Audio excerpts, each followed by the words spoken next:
Okay, what's up, everybody? Welcome to another team call. Finishing off another incredible week for this entire global team. So shout out to all of you. Also, very, very happy Father's Day to those of you that are out there enjoying Father's Day. And for those that are watching the recording, hope you had a good time with friends and family. And for tonight's call, I got an intuitive hit that just said, let's find out what you guys want to talk about, meaning what's on your mind? What are some questions you have? What are there areas where you feel like you might be getting stuck in your business? Are there certain objections you're getting?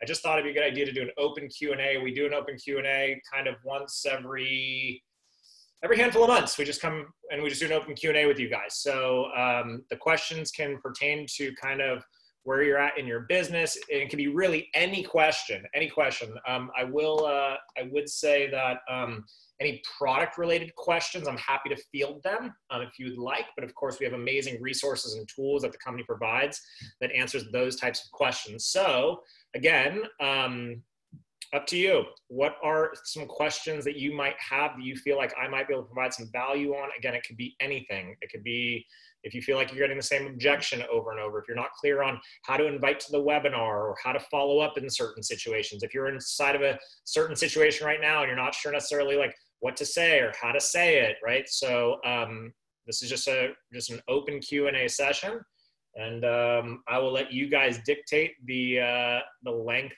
of the call based on how many questions there are. So, we'll use up to 30 minutes to the degree that you feel you would like to.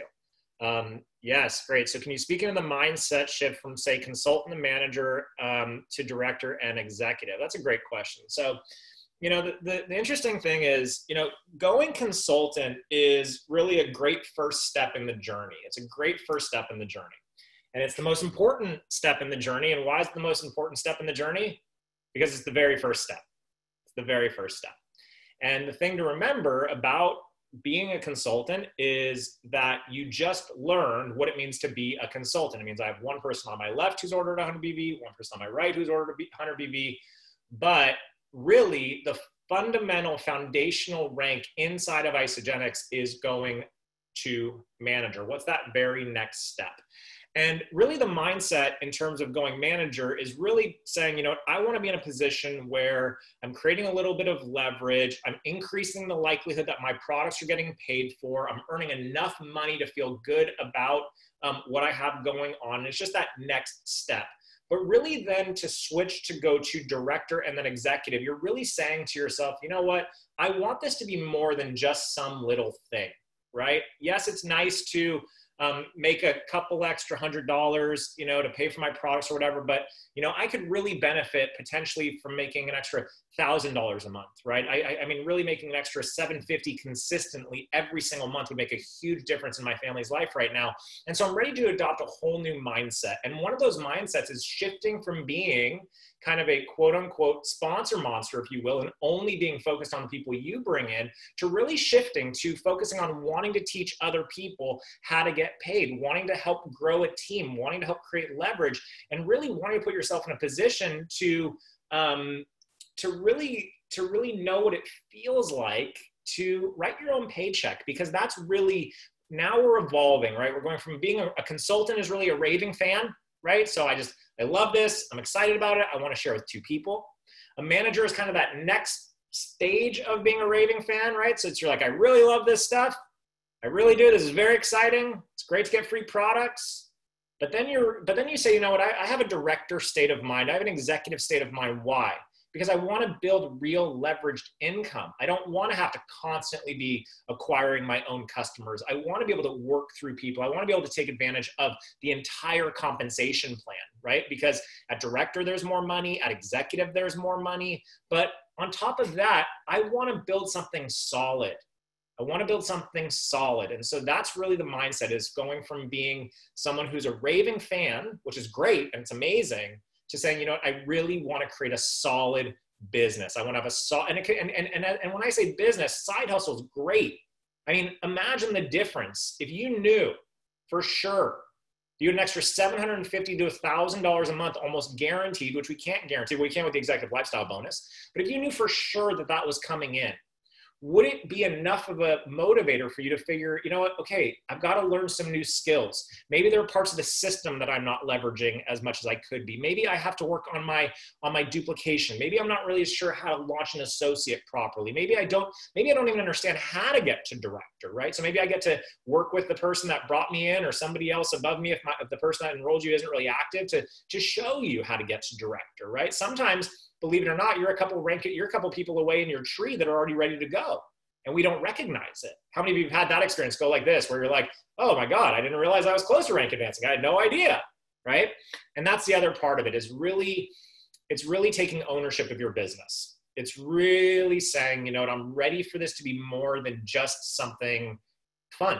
And it doesn't mean that it can't be fun while you're becoming a director and an executive and so on and so forth. I've been doing this for 7.5 years, and for the most part, it's really fun. And I say for the most part because it's life and it's business and there's ebbs and flows, and I'm not going to sit here and lie to you and say it's all Pollyanna and roses and cotton candy all the time, right? Because we all know it's not. How many of you can relate to that? Those of you, especially the leaders, like the leaders on the call, like let us know in the chat box, right? How many of you guys have been around a little bit? Like, we know it's not a magic carousel, right? It's not cotton and candy all the time. It's not going to the carnival all the time. This is life. This is business. There's ebbs and flows. But saying I'm ready to go director, I'm ready to go executive, is really saying I'm ready to ebb and flow. And I'm ready to flow more than I ebb. And so I'm going to put in the work. I'm going to learn the skills. I'm going to increase my influence. I'm going to go to work on my emotional intelligence. I'm going to do more personal development. I'm going to look at the things I'm avoiding. I'm going to look at the areas where I get to improve. And I'm just going to kind of take this thing up a notch in terms of my consistency, in terms of my focus, in terms of my attention to it, in terms of what I'm willing to tolerate, in terms of how I actually schedule my week every week versus just kind of, you know, going about it in a haphazard way. And that's really the big differentiator, is how are you thinking? Are you thinking like a business owner, or are you thinking like an employee? And that's a really big difference when it comes to that big jump from consultant to executive. It's really taking ownership. And another mindset shift is waking up every day and asking yourself the question, what can I do today to improve? How can I get better? What can I work on?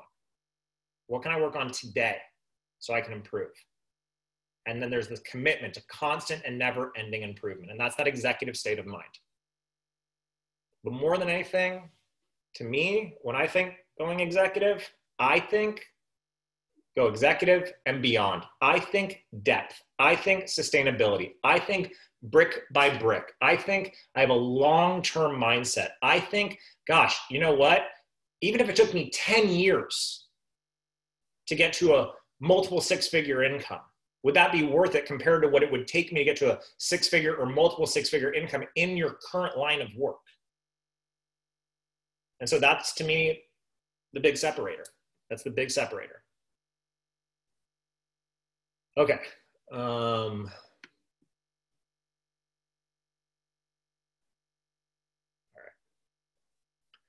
I know Ali has touched on this in our chat, but I got hammered by a friend saying how our shakes have too much sugar and how it's not as clean as I think it is. I took it with a grain of salt, but in the moment it didn't feel good. So you have to remember, there are some people who are going to fight to be right about everything, no matter what. You can show them all the science in the world, all the articles in the world, all the supportive research in the world. You could put them in front of, you could put them in front of world-class researchers and scientists, and no matter what, they're still going to fight to be right. So that's really important to remember. And so when it comes to those kinds of people, what are you going to do? Like, really, like, ask yourself the question, like, what are you going to do? And is it worth that?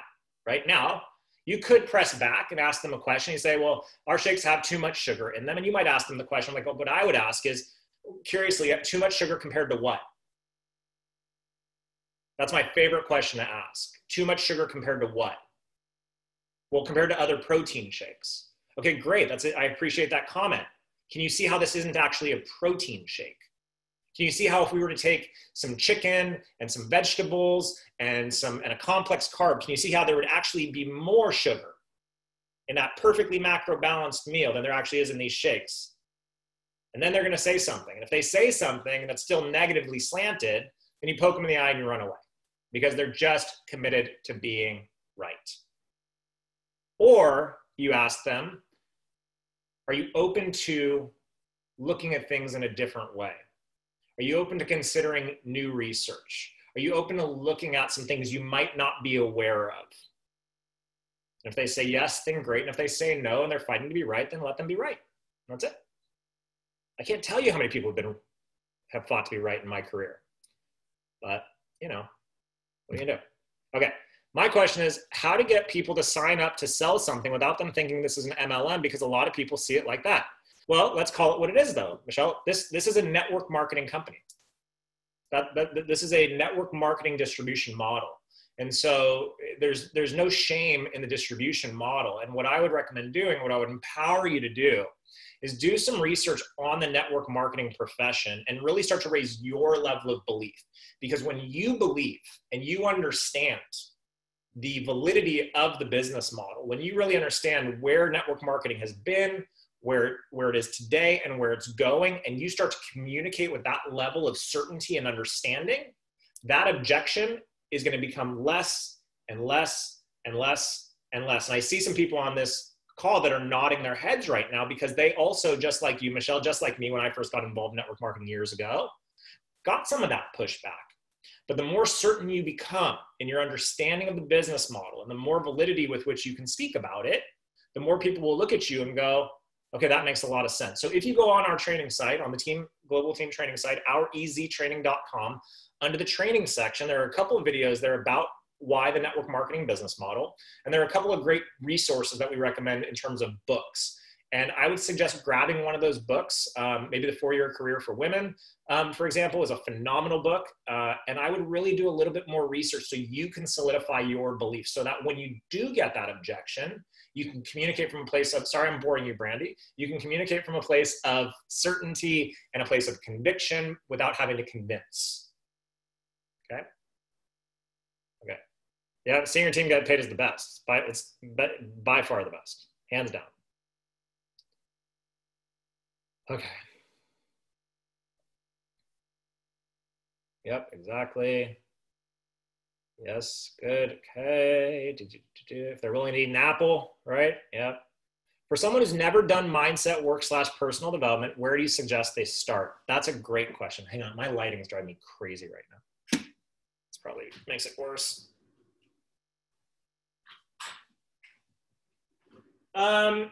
You know, there's a couple of great kind of introduction to personal development books that I've always loved. I think You Are a Badass by Jen Sincero is a really great place to start when it comes to personal development. I think depending on how kind of like familiar they are with something like the law of attraction, then Ask and It's Given is obviously one of my personal favorites. But I also am a big fan of the old school stuff. So like Think and Grow Rich by Napoleon Hill. Sorry, Samantha, that I'm boring you. If you're yawning, I'm going to call you out. I just will, just because it's fun and it's Zoom and like, why wouldn't I? Because it's a blast, right? People are so serious in real jobs, right? So serious in real jobs. Sorry, tangent. There's this great little meme going around of this video of this guy who his wife doesn't realize it until after it's happened. What he's doing is he's dressing up in different costumes and sitting behind her while she's on this like professional Zoom recording. Like some days he makes millions of dollars every year. Good for him. Oh boy.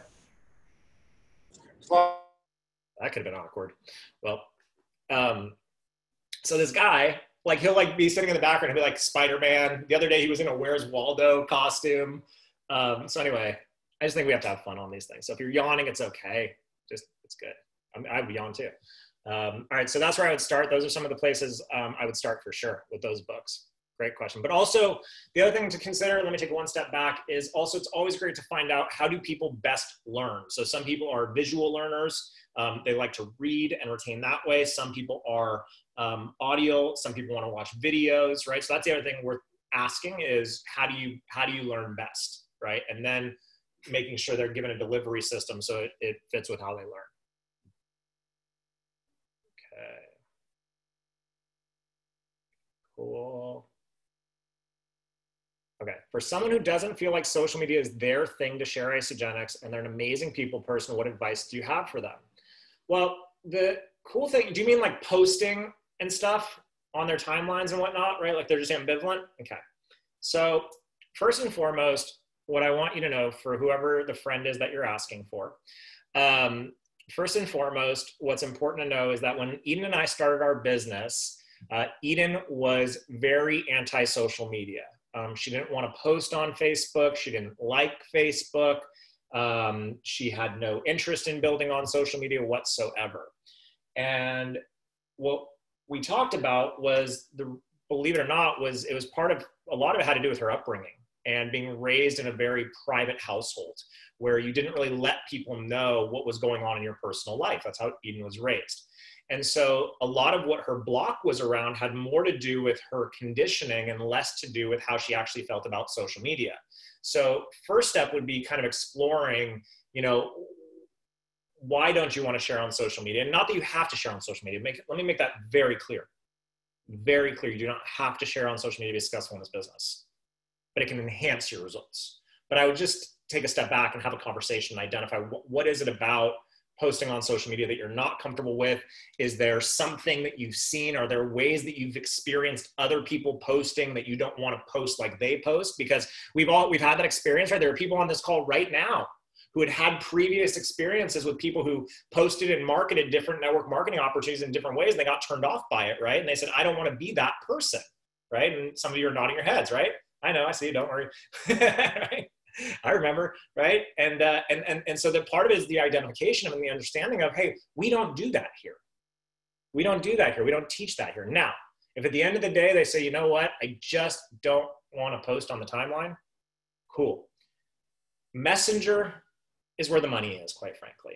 It just is. So if you're a great people person and you love connecting with people, right? If you love connecting with people, then get in that inbox and start messaging and start connecting and using things like past, present, and future that I trained on last week and getting into different groups and connecting that way. But ultimately, you can also build by, once we kind of reopen completely and there are networking events and stuff, which I'm sure are starting to tick up in different communities again, you can network, you can go out, you can meet people, you can join groups that are of interest to you. I think meetup.com is a phenomenal resource to, one, make friends, and two, find people with common interests. And remember, people do business with people they know, like, and trust. So for example, like if you love running with your dog, go on meetup.com and join a doggy running group. If you like underwater basket weaving like Clint, right? That's what he excels at, right? Underwater basket weaving like Clint. That's where he does most of his recruiting, right? Then you join an underwater basket weaving club. Or you could use things like Bumble BFF, which is also a great resource. So what I would say is, look, to this person who is a people person, guess what? Congratulations. You've overcome one of the greatest challenges that most people in this business have, and that's like they feel like, I'm not a people person. I don't like talking to people, or I'm hesitant to talk with people or whatever. So understand that you have an advantage that other people that might be great at social media kind of lack. Like I know people, for example, that are phenomenal marketers on social media, but you take them out from behind their computer screen, and this isn't a criticism or a judgment or a bad thing, but you put them in a one-on-one situation at a coffee shop or a networking event, it's just not their jam. It's just not their strength. So if your strength is connecting with people, then connect with people. If your strength is content writing, then great. And that's the cool thing about network marketing, guys, is there is a ton of different ways to generate interest in our business and in our products. There are a ton of different ways to build a network marketing company. And what I really want you guys to remember when it comes to social media, this is important. To this day, the largest, now Clint is bored, to this day, the largest network marketing organizations in the world, for the most part, were built without social media. Legendary income earners in this company, Jimmy Smith in Isogenics, over $60 million for him and his family. Like, Jimmy didn't build it on Facebook. Susan Sly, long before. Renata Lee, Tony and Randy Escobar, the very first Isogenics millionaires. Facebook didn't even exist. In fact, I'm trying to think of the top 10, right? Tom Smith, right? These like people that have been wildly successful in this company. I mean, to this day, like some of the top earners, like I tease them about their social media because they're, like I make fun of them a little bit. We have a little bit of fun with them. It's like, sometimes like talking to my mom about Facebook, But they've built massive businesses because at the end of the day, network marketing, Isogenics, Whether you're using social media to attract people, or you're using networking events, or you're meeting people in grocery stores like Eden and I have done for years. At the end of the day, what really matters is, who are you being? Are you committed to service? Are you committed to helping people solve their problems? Are you willing to get out of your own way so you can open a door of a new possibility for somebody else? Are you working on raising your emotional intelligence? Are you focused on raising your vibration? Are you focused on being a person who other people feel good when they're around, whether digitally or otherwise? Because ultimately, that's what's going to make the difference. The techniques are irrelevant. They really are. Social media is great. Going to networking events is great, right? However you want to do lead generation is great, but ultimately none of that stuff matters if you're not raising your level of frequency, if you're not focused on who you're being, if you're not focused on, quite frankly, just good values and being a good person and really authentically wanting to connect with people at a deep level. That's a really cool gift to have. It's really cool to be in a position to be at a grocery store and hear somebody complaining about something and have the confidence and the certainty to be like, hey, look, I know this is so out of the blue, and I know that you don't know me from Adam. I know we've never connected before, obviously, but I couldn't help but overhear. That you're frustrated about how much time you're spending at the gym and you're not able to put on muscle. Hey, listen, man, I discovered something about 7 years ago that changed the game for me. Listen to my language. I discovered something almost 7 years ago that changed the game for me. Would you like for me to share it with you? Yeah, that'd be awesome, man. Great. What's your phone number? Are you on Facebook? Look how simple that is. And why? Because it's the same thing you would do anyway, right? Imagine, ladies. You guys are masterful at this. You're masterful at this, right? Pregnant mom. You see a pregnant mom and she's like, at the store, and she says something about trying to find the right, I know nothing here. I'm way out of my depth. I'm working here, but one of those like comfy pillows, right? Or whatever. And she's trying to find one, and you had just had a baby and you're like, oh God, hey, you know what? Excuse me for interrupting. I know you don't know me, but you don't want that one. You want that one. You would make that referral. You'd make that recommendation, right? Wouldn't you do that? If you saw a mom struggling with one of those like weird apparatuses, wouldn't you be like, oh my God, hey, look, I had one of those too. I just discovered this other thing over here. You got to check it out, right? You would do that. You would absolutely do that. Fellas, we do it all the time. Right?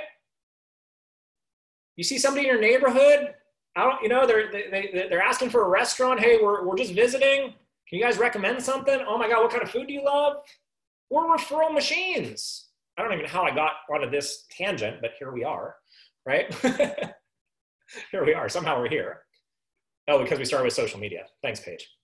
We went way down the rabbit hole out of nowhere. But anyway, you know a guy that makes bomb underwater baskets. Yeah, underwater basket weaving, right? If you're ever looking for a premium underwater basket, Clint Newman is your guy. So, is that helpful? Man, that 30 minutes went by quickly. Was this valuable?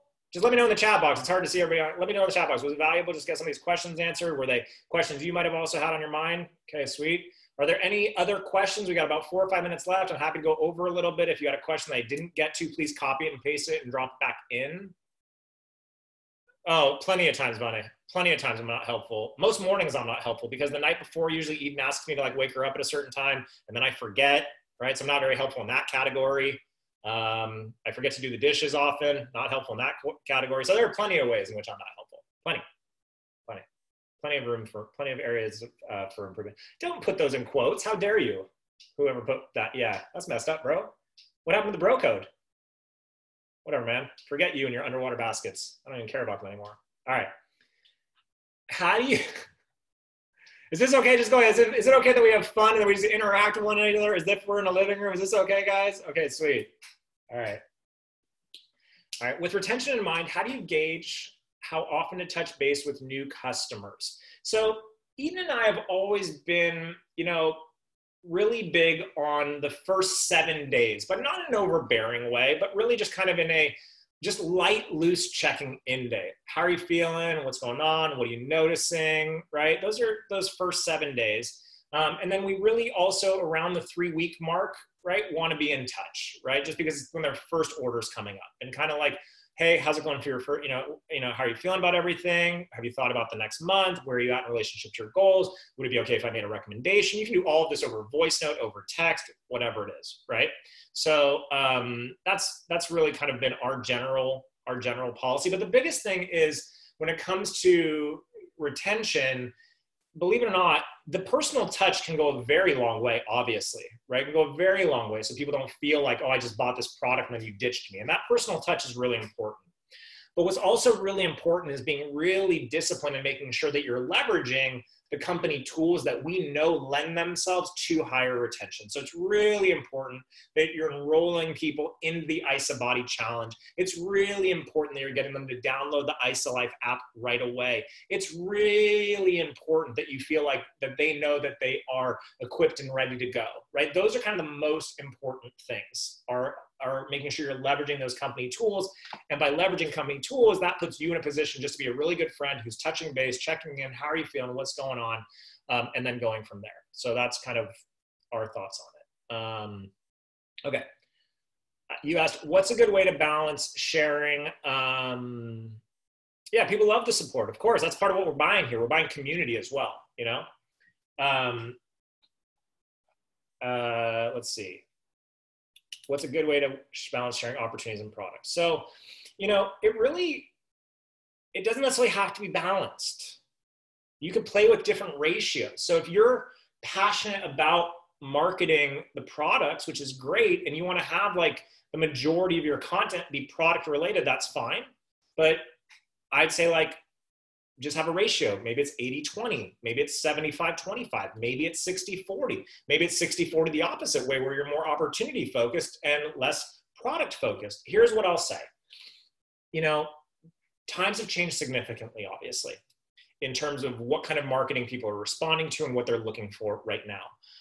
So I think now is a great time. If you haven't in the past been overly, or if in the past you've been ambivalent about kind of sharing about the opportunity in a way that's authentic and feels good, now would be a really good time to do that. We know that there are a lot of people that are looking for solutions. Somebody asked me the other day, they said, if you were stuck on a desert island, what's the one Isagenix product you would take with you? Does anybody know what my answer was? I want to take a guess. One product. What do you think my go-to product is? Ali says Ionics, smoothies or Ionics. Bone broth. I do love bone broth. Okay. Greens, shake. Yes. And now here's where I want you to, remember we talked earlier about making that leap from thinking like a raving fan to thinking like a business owner to thinking long-term? That's right. I answered with, I would take the comp plan with me, because that way I'd know I'd have enough money coming in to get a helicopter to come and pick me up and get me out. Don't forget that the financial opportunity is one of our greatest solutions. It's one of our greatest products. So when you ask, what's the balance? That's up to you. What do you want to communicate? What are you excited about? What are you passionate about? What's the value you want to add to people's lives? What has Isagenix done for your life, right? The big key, though, when it comes to balance is really what you really want to be balancing out more of is inviting people into an environment online where really at the end of the day, 80% of your content, 85% of your content has nothing to do with Isagenix, right? And it's just more about providing value, talking about what's going on in your life, things like that. And then the remaining, 20 to 15% is something related to Isagenix, right? That's always been my recommendation, to kind of have that nice little ratio so people don't feel like your page is constantly always talking about this thing that you're doing. And that goes back to how some of us have been exposed to other people marketing in a way that feels spammy and maybe desperate at times. And it feels like all they're ever trying to do is get me to buy their products. And we don't like buying products when we feel like all you want us to do is to buy a product in anything. That's why I always feel bad for the salespeople when you go into a store and they walk up and like, can I help you with anything? And automatically, what do we all do? No, I'm fine. Even though it's a really altruistic thing, like this person's coming and all they're asking is, are you looking for like jeans or shirts or dresses? And that's all they're asking. But what do we do? Like, don't try and sell me anything. I'm not here to buy something you want me to buy. I'm here to buy something because I want to buy something. Well, we do that digitally as well. So are you creating an environment? Are you creating a quote unquote shopping experience, if you will, so that somebody feels like when they're in your store, because that's what social media is, it's really your digital storefront. Are you creating an environment where it feels like a little bit more of a luxury experience? And if you haven't had a luxury shopping experience, I would, one, from a visualization and experiential perspective, I would invite you, especially now, because they're by appointment only. Even if you're not planning on buying like a Louis Vuitton bag, go book an appointment at Louis Vuitton. Watch how they treat you when you walk in. Watch how they make you feel empowered with the experience. Fellas, go to a Rolls-Royce dealership, Ferrari dealership, just go look. Just go look and feel what that experience is like, that luxury experience, okay? That's the social media platform that I think is it's so different from so much of what's out there. So you can still talk about the products. You can still talk about the opportunity. The question is, are you doing it in a way that communicates a sense of desperation? Or are you doing it in a way that communicates an invitation and an aspiration, right? Are you creating an aspirational brand for yourself or a desperate brand for yourself, right? Is what you're creating, is the content you're producing, is it something that makes people look at it and aspire to want to have what you have? Is it something you aspire? Is it something that makes you aspire? And all you got to do is look at some of your aspirational brands. What are some of the really popular aspirational brands right now? You know, off the top of my head, I think of Lululemon as an aspirational brand. People look at Lululemon clothing and the lifestyle and they aspire to have that experience. They aspire to be in the club, right? It's aspiration versus desperation. And especially in this economy, and especially in this market where we see a lot of network marketers being blah. That's the technical term for it, by the way. The technical term for some of what we see, blah, right? Why?